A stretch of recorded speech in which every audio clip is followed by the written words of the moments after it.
Hello, and welcome to this week's episode of the Fiercely Spiritual podcast. I'm your host, Sandra Ray, and thank you as always for being here, for listening, and for allowing yourself to go on this journey. And you are going to love today's episode. It's a short episode, but it's something that is so important and so powerful.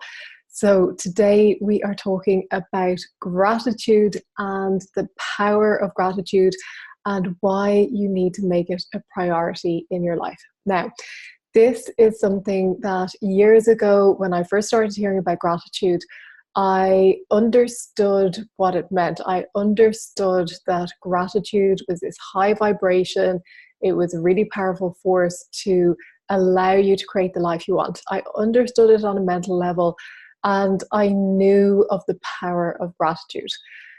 But when it came to problems in my life, when it came to situations where I was fearful or disturbed or angry or frustrated, I didn't turn to gratitude. I didn't have that practice in place where I could turn to it because I was so caught up in the fear or the anger or whatever it was that was coming up that gratitude was the last thing on my mind.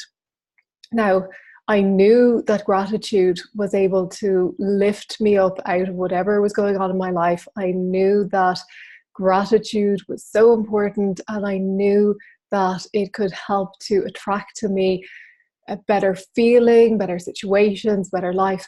But apart from not even remembering, I just didn't know how. I didn't know how to bring about those feelings of gratitude. I didn't know how to stay in that state of gratitude.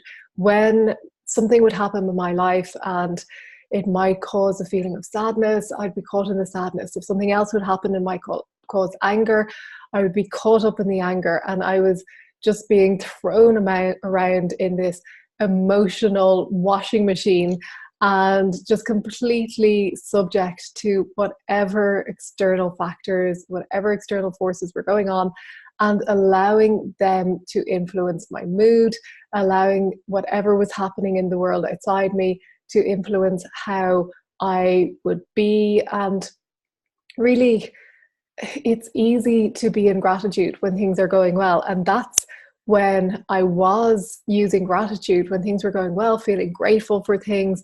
And yes, I went through periods of writing a gratitude journal in the evening times going to bed.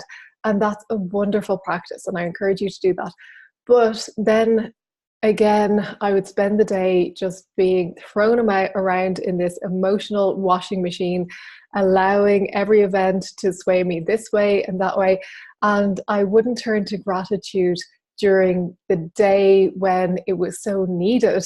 I'd wait until the evening, and then I'll think of all the things that I was grateful for that evening. And of course, I'd find things during the day that I was grateful for.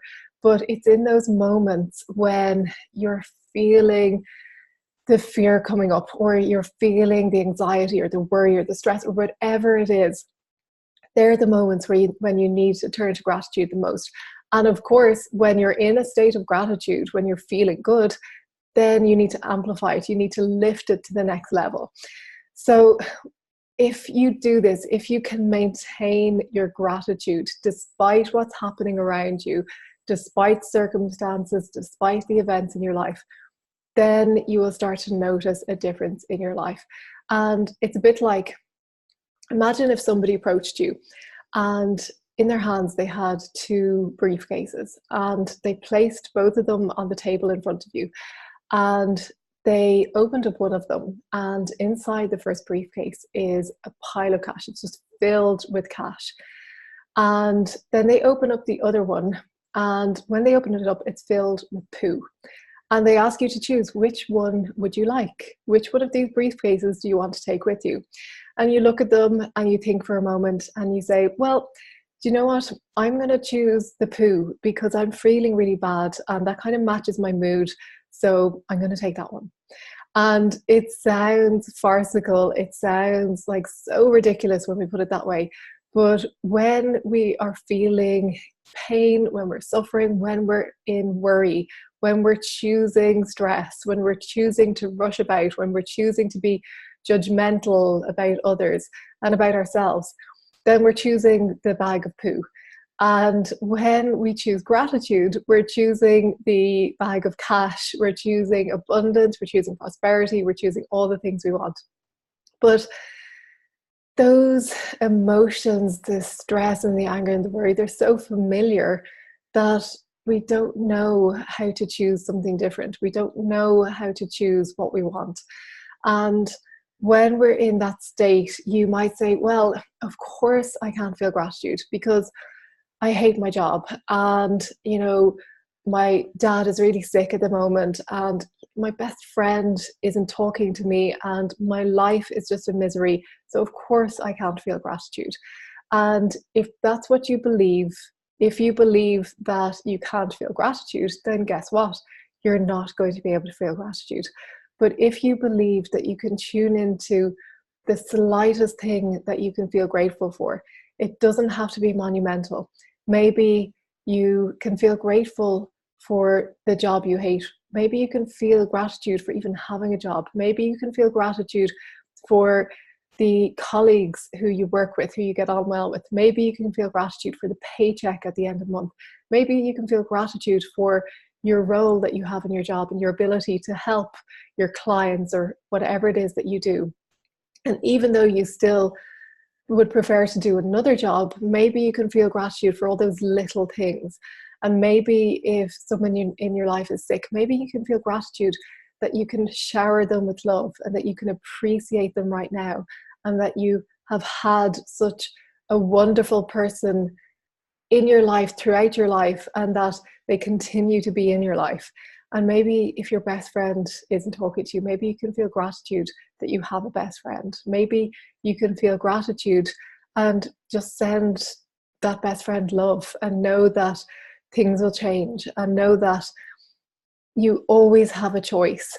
And when you are able to do that, when you're able to feel gratitude, when things aren't going so well, when you're able to tap into those states of gratefulness, of thanks, of appreciation, when it doesn't seem that everything is going your way, when you're feeling angry or when you're feeling stressed, and just pausing for a minute and just choosing gratitude.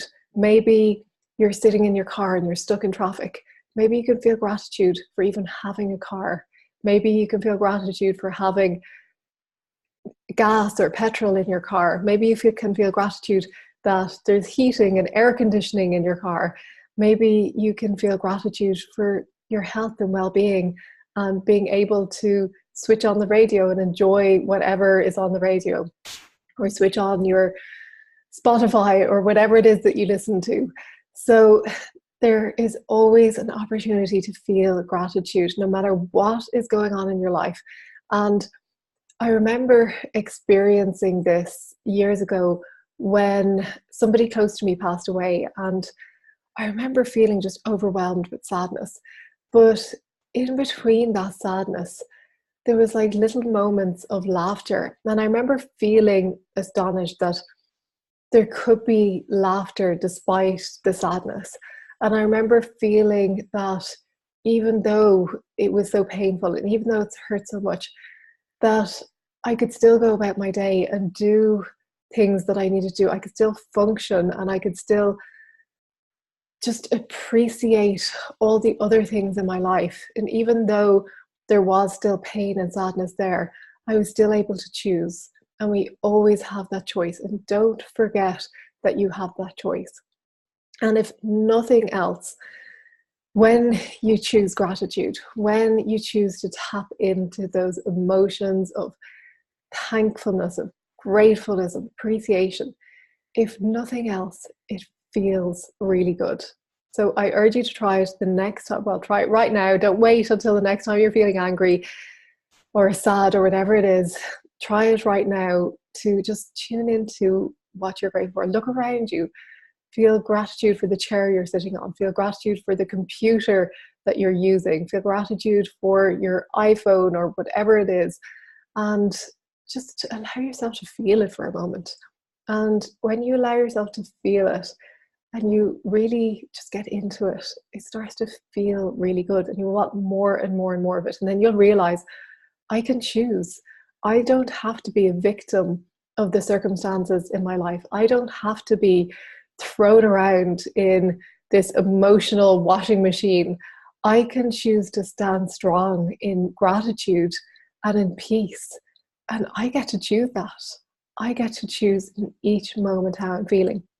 And the great thing is, you are going to have constant reminders throughout your day to feel grateful, because anytime you're not feeling grateful, anytime you're not feeling good, anytime you're feeling stress or anger or frustration, and you're feeling that pain and you notice the pain, then that is your trigger to tune into gratitude, to look around you, to see what there is to feel grateful for, even to think of a loved one or think of the love you have for yourself and just feel grateful for that. And use those triggers, use the stress, use the emotional pain to be your reminder to tune into gratitude and let that guide you. And when you do this, I promise you, you will not only feel so much better, but your life will just transform before your eyes.